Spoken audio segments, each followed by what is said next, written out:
సాక్షాత్తు ఆ పరమశివుడు తన ప్రాణపదమైన పార్వతీదేవిని శపించాడా? కైలాసంలో జరిగిన ఆ భయంకరమైన ఘటన వెనుక ఉన్న రహస్యమేంటో మీకు తెలుసా? ఒకసారి కైలాసంలో శివుడు ఘోర ధ్యానంలో ఉండగా పార్వతీదేవి ప్రేమతో వెనుక నుంచి వచ్చి ఆయన కళ్ళు మూసింది. అంతే, ఒక్క క్షణంలోనే ముల్లోకాలు అంధకారంలో మునిగిపోయాయి. ఎందుకంటే శివుడి కళ్లే సూర్యచంద్రులు. అవి మూతపడగానే సృష్టి నిలిచిపోయింది. దేవతలు వణికిపోయారు. అప్పుడు శివుడు గంభీరంగా ఇలా అన్నాడు: పార్వతి, సృష్టి బాధ్యతంటే ఆట కాదు. నీ అజ్ఞానానికి శిక్షగా నువ్వు భూమిపై జన్మించాల్సిందే.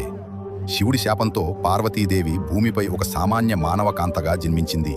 తన శివుడిని మళ్లీ చేరుకోవటానికి అడవుల్లో ఘోరమైన తపస్సు చేసింది. ఆకలి దప్పులు మరిచి మంచులో తడిసిన ఆమె గుండె మాత్రం శివనామస్మరణనే జపించింది.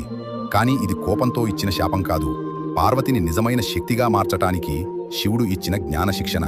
తపస్సుతో తనను తాను తెలుసుకున్నప్పుడే ఆమె అసలైన శక్తి స్వరూపమైంది.